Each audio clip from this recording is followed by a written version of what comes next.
रिक्षा पकडून जायचं आपल्याला. तर इथे तिकीट घर आहे, तिथून काढलेले तिकीट भावानी बसल्या उन्हात श्लोक. आता आपण आलेलो आहोत बोटवरती. इकडे पाणी पूर्ण कमी झालेलं आहे मित्रांनो. शांत असं वाटते खूप, आणि थंड हवा बाहेर पडलं तर खूप ऊन आहे.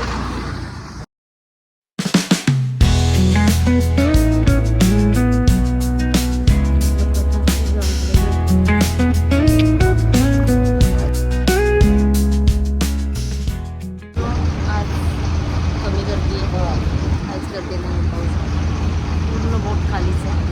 ही बोट चाललेली आहे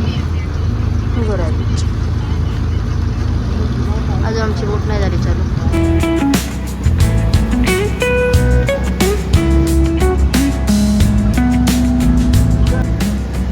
बोटमधून उतरूया आपण. बोट थांबलेली आहे, पाहू शकता. चला आपल्याला आता जायचंय. बोट लांबच थांबलेली आहे मित्रांनो. हे आतमध्ये खूप म्हणजे एक 10 मिनटं तरी आतमध्ये चालत यावं लागतं. थकलो आम्ही, ऊन लागते तर. मित्रांनो आपण फायनली पाहू शकता त्याकडे इथे आलेलो आहोत. आज गर्दी खूप कमी आहे आणि किती छान वाटते पाहू शकता. असं वाटतं बाहेरच्या देशामध्ये आल्यासारखं वाटते. थोडं मस्त काम केलेलं आहे पाहू शकता मित्रांनो. तर आपण आलेलो आहोत आता म्यानमार विपश्यना गेट, म्हणजे तिथे आलेलो आहोत. इकडच्या साईडने पुरुषांसाठी आहे आणि इकडच्या साईडने महिला. तिकडून आता एंट्री आहे आणि इकडचं काम पाहू शकता. किती सुंदर असं कोरीव काम मस्त केलेलं आहे आतमधून पाहू शकता. किती असं छान वाटतं.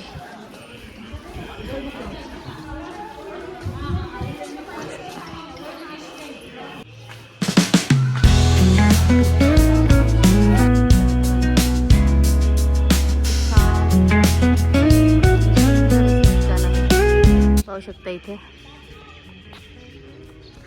मोठी घंटा लावलेली आहे. गुंजेवाणी धरम की धरती और आकाश.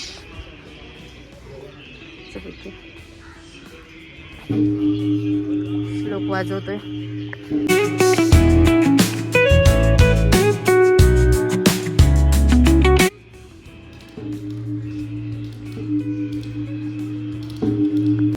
इथे तिकीट वगैरे काय लागत नाही, हे फ्री आहे इथे येण्यासाठी.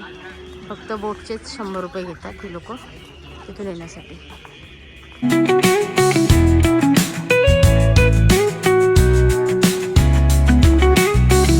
सुंदर सुंदर विचार लिहिलेले. बाहेर भीतर एक सरळ स्वच्छ व्यवहार. मस्त मस्त लिहिलेले. धर्म आमचा बंधू रे, सखा सहाय्यक मीत. धर्मपथावर चालूया, धर्मावरती प्रीत. असे प्रत्येकच्या वरती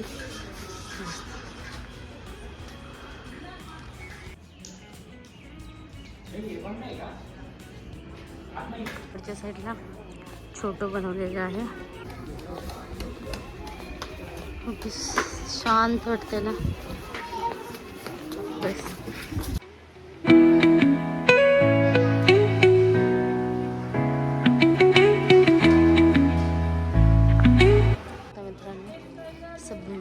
दिव्य मस्तपैकी हा पगोडा पाहण्यासाठी लांबून लांबून लोक येतात. आणि इथे आतमध्ये जाण्यासाठी हे मुख्य दरवाजा आहे. इकडे गार्डन आहे पाहू शकता आणि तिकडे धम्मचक्र आहे. चला आपण तिकडे पण जाऊया. किती असा स्पेस आहे. एका टायमाला 50,000 लोक तरी या ठिकाणी थांबू शकतात. आहे धम्मचक्र बरोबर.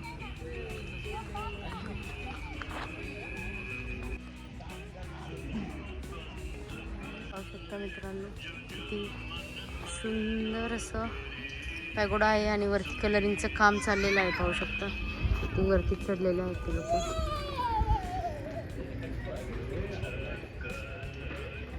असं वाटतं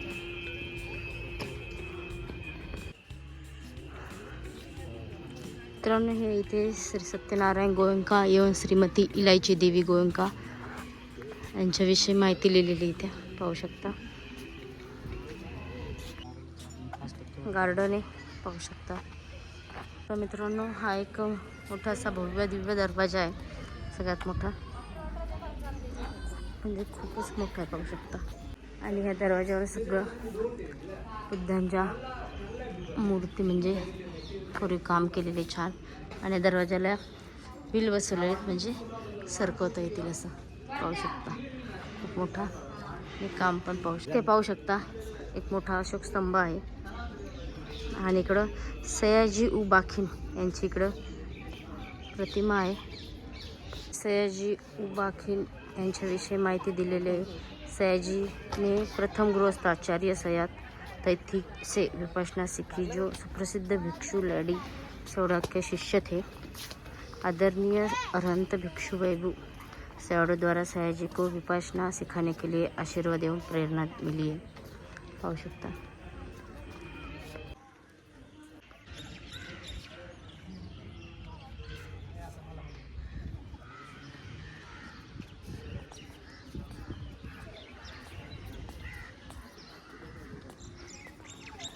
विमल धातू बुद्धांची नमन करे गजराज पाहू शकता. ह्या एका साईडला आहे की आणि या साईडला आहे की खेप्या घोडा इथं आपलं पाहून झालेलं आहे. तर आपण आता हिंदूच्या साईडला जाणार आहे. मम्मी या देवी बुद्ध धातू मंगलमय परम शांती सुखधाम जय स्थळी नबीच्या देवता करते सत प्रमाण अशा इकडच्या साईडला असं.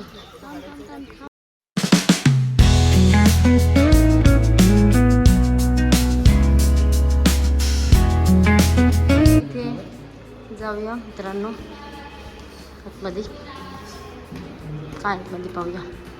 इकडे सगळे गौतम बुद्धांचे फोटो वगैरे, त्यांचा जन्म, लग्न, काय काय झाले त्याच्याविषयी सगळं इथे दिलेलं आहे मित्रांनो. हे पाहू शकता. 4 निमित्त से पहिला निमित्त, दुसरा निमित्त, म्हणजे ज्यावेळेस गौतम बुद्ध सगळ्यात पहिल्यांदा बाहेर पडले होते तेव्हा त्यांना माहीत झालं की जगामध्ये काय होतं, कसा मृत्यू जन्म असतो. इथून त्यांनी गृहत्याग केला होता. इथून श्रवण गणेश धारण केला होता. भगत की यात्रा, खूप सारे फोटो आहेत.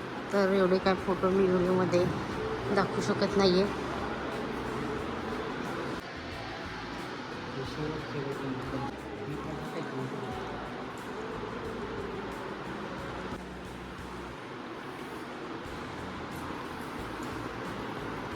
हे सगळे मिळून ना 54 फोटोज आहेत तिथे. तर फोटो काय मी त्याचा व्हिडिओ किंवा फोटो नाही बनवू शकले. थोडक्यातच एवढं सुंदर सुंदर पेंटिंग केलेलं आहे ना की बोलू शकत नाही.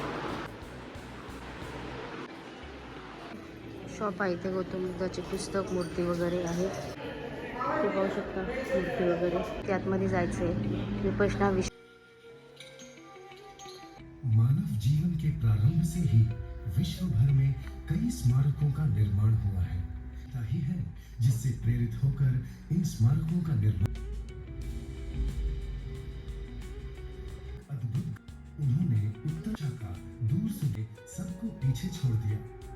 84,000 स्मारक बनवाकर धर्म के प्रचार प्रसार का स्तंभ बनेगा.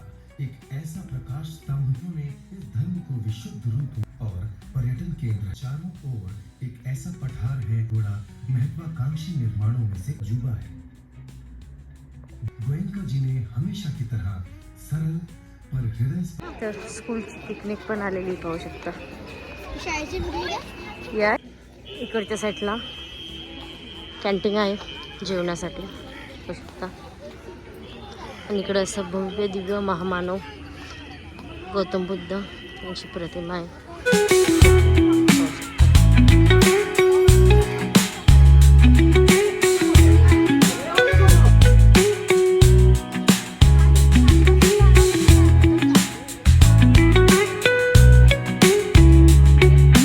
मित्रांनो आमचं पूर्णपणे पॅगोडा फिरून झालेलं आहे. खूप असं सुंदर असं ठिकाण आहे.